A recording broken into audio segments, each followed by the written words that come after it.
Beyond the Horizon, Episode 4, the first space trillionaires. Right now, the richest people on Earth are fighting for the biggest opportunity in human history. And it's not crypto, stocks, or real estate, it's space. The next trillionaire, they won't be on Wall Street, they'll be out here, beyond the horizon. Forget stocks, forget real estate. Imagine this, a hunk of metal just floating out there in the cold vacuum of space, worth more than the entire global economy. Sounds like something out of science fiction, right? Well, strap yourselves in, folks, because NASA's already got its eye on it. We're talking about 16 Psyche, an asteroid so loaded with gold, platinum, and rare earth metals that it makes Fort Knox look like a piggy bank. Now, I'm not saying it's going to be easy. Getting out there, mining that asteroid, hauling all that precious metal back to Earth, that's going to take some serious technological wizardry. But let's say, hypothetically speaking, someone cracks the code. Someone figures out how to mine 16 Psyche. Well, my friends, that someone isn't just going to be rich, they're going to be cosmically wealthy.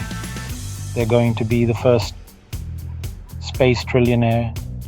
Think about the implications for a second. We're talking about a fundamental shift in the balance of power, a restructuring of the global economy unlike anything we've ever seen. Suddenly the guy who owns the asteroid full of platinum gets to dictate the price. And it's not just about the money, folks.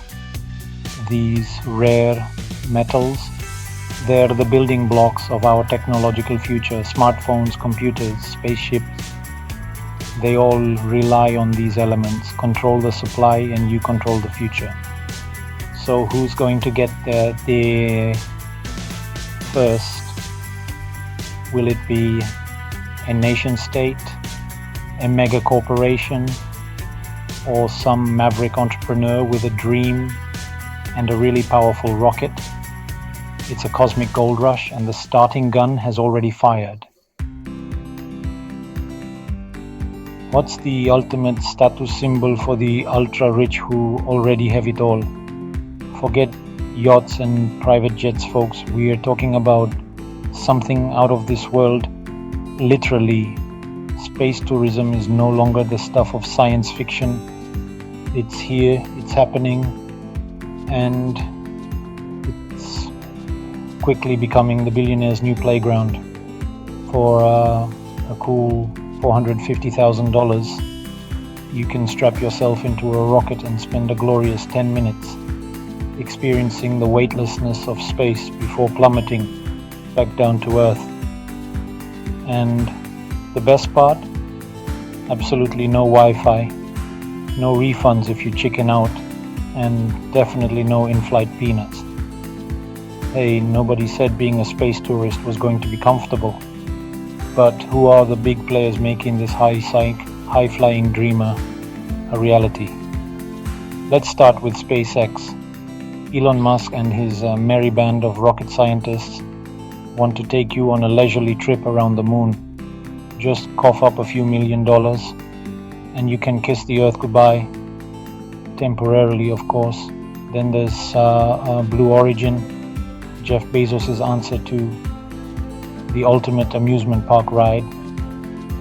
It's basically a 10-minute roller coaster ride that just happens to cost as much as a mansion.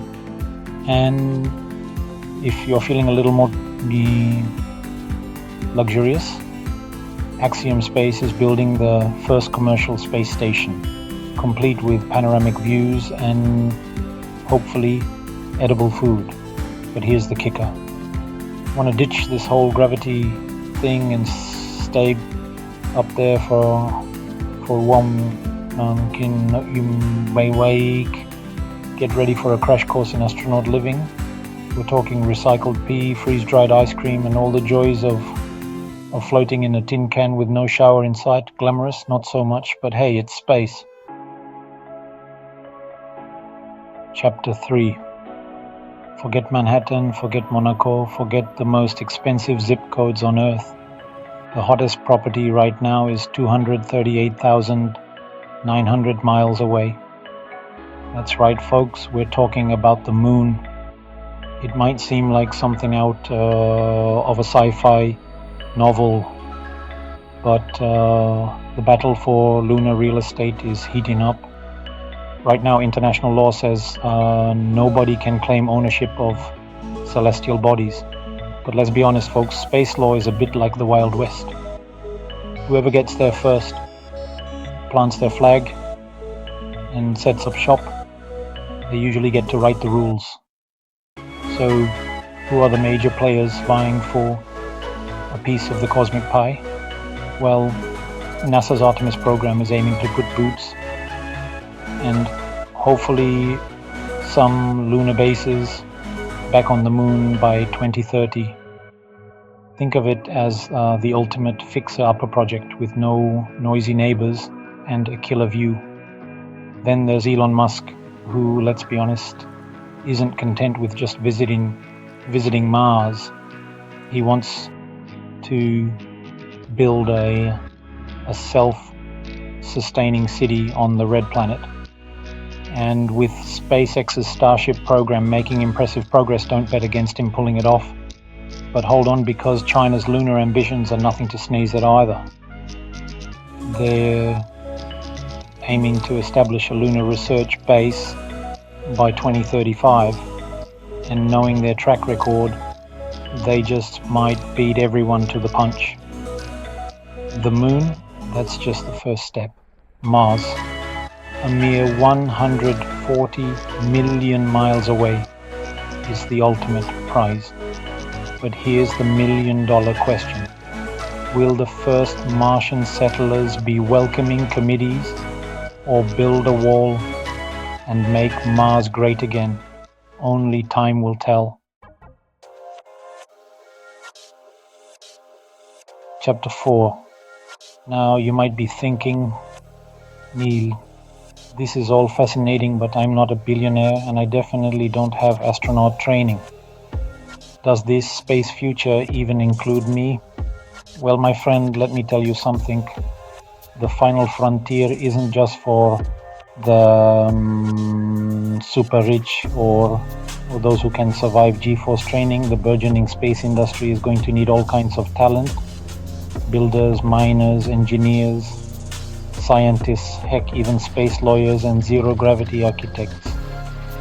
Think about it, someone's going to have to build those lunar bases, mine those asteroids, and design those swanky space hotels.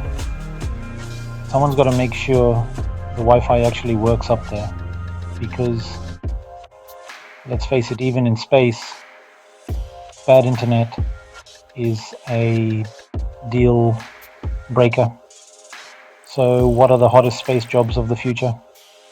Well, if you're feeling lucky, asteroid mining could be your ticket to becoming the first space trillionaire. Just be prepared to work in a space suit and dodge the occasional cosmic ray, or maybe construction is more your style. Lunar construction workers will be in high demand, 3D printing habitats on the moon and building the foundations for humanity's first extraterrestrial outpost. And for those who prefer a more customer-facing role, the space tourism boom is going to create a whole new category of jobs. Space hotel staff, zero-gravity bartenders, tour guides who can point out the constellations. The possibilities are literally out of this world. The point is, the space industry is no longer a futuristic fantasy.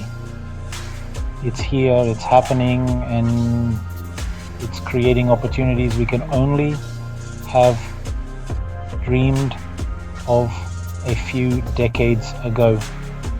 So dust off your resume, polish up your spacesuit, and get ready to launch your career into orbit. Epic music swells as we zoom out from a vibrant Earth revealing a terraformed Mars. bustling with activity, gleaming asteroid mining stations, and a futuristic space city bathed in the soft glow of a nearby star. A space economy is no longer science fiction. It's happening now. And as we push further into the cosmos, the possibilities are as limitless as the universe itself. But the big question is, what will life actually be like in these off-world colonies? Will it be a utopian dream or a high-tech prison cut off from everything we know and love? Join us in episode 5, The First Space Cities. Would you move to space? Like and subscribe for more mind-blowing space content.